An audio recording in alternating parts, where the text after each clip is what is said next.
नमस्कार, मैं रश्मि और आप देख रहे हैं फास्ट न्यूज इंडिया। अगली खबर है यूपी के प्रयागराज जिले से, जहां निकाली गई एकता पदयात्रा में मुख्य अतिथि के रूप में राज्यसभा सांसद सीमा द्विवेदी शामिल हुई। पदयात्रा होमगार्ड कार्यालय से शुरू होकर सेंट्रल एकेडमी पर समाप्त हुई, जहां उन्होंने सभा को संबोधित किया। सांसद ने कहा कि आज़ादी की लड़ाई में सरदार वल्लभभाई पटेल की भूमिका बेहद महत्वपूर्ण थी। यदि तत्कालीन सरकार उन्हें पूरा मौका देती तो एक भारत श्रेष्ठ भारत का सपना बहुत पहले पूरा हो जाता। उन्होंने कहा कि सरदार पटेल की फौलादी सोच और कार्यशैली ने उन्हें लौह पुरुष बनाया। सीमा द्विवेदी ने बताया कि प्रधानमंत्री नरेंद्र मोदी ने सरदार पटेल की विश्व की सबसे बड़ी प्रतिमा बनवाकर उन्हें उचित सम्मान दिया और भारत रत्न दिलाने का कार्य भी किया। निर्मला पासवान ने भी पदयात्रा को सरदार पटेल को समर्पित बताया। कार्यक्रम में एमएलसी उमेश द्विवेदी, रवीना चौधरी, विजय द्विवेदी, सियाराम मौर्य, शिव नारायण यादव, सुनील पटेल, ब्रिजेश चौधरी सहित कई भाजपा पदाधिकारी उपस्थित रहे। देखिए प्रयागराज से मनोज सिंह की खास रिपोर्ट।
सबको इधर ही जाना। अरे यार तुम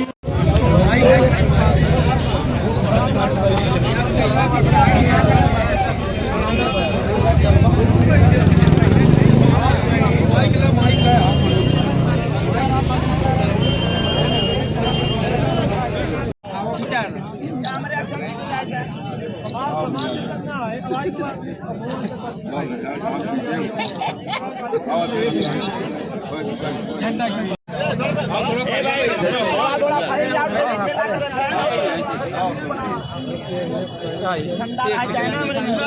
भारत माता की जय, भारत माता की जय, सरदार वल्लभ भाई पटेल अमर रहे, अमर रहे, अमर रहे। बस करा भाई, वो वाले की आवाज है ना।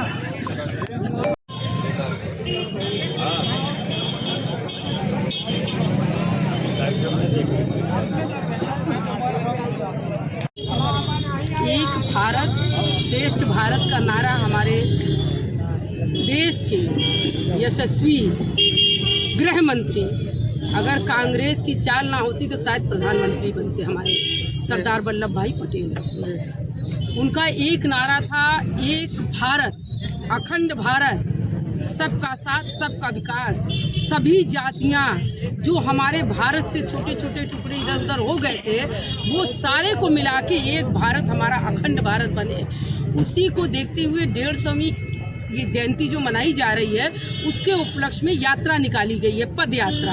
और इस यात्रा को आज हमारे गंगा पार फूलपुर विधानसभा की यशस्वी हमारी सांसद राज्यसभा सीमा द्विवेदी जी और कई दफे विधायक रहीं, उनके नेतृत्व में, और फूलपुर के विधायक दीपक पटेल जी उनके नेतृत्व में, और भाजपा के हजारों कार्यकर्ता, आम जनमानस जिससे पार्टी से कोई मतलब नहीं है, आम कार्यकर्ता एक हुजूम के उसमें पदयात्रा कर रहा है कि एक भारत श्रेष्ठ भारत बने, आत्मनिर्भर भारत बने। ये सरदार वल्लभ भाई पटेल जी की सोच थी और उसी सोच को हमारे देश के यशस्वी प्रधानमंत्री ने साकार किया है। इसी उपलक्ष्य में हम लोगों ने पदयात्रा निकाली। निर्मला पासवान, गंगा पार की जिला अध्यक्ष।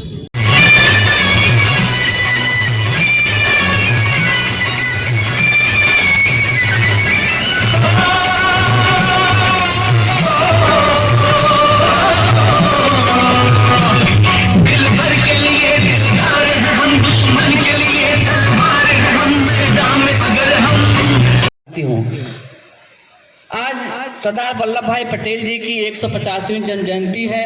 ऐसे अवसर पर आज मैं उनको श्रद्धा सुमन अर्पित करती हूँ, उनको प्रणाम करती हूँ और उनके किए गए कार्यों को याद करती हूँ।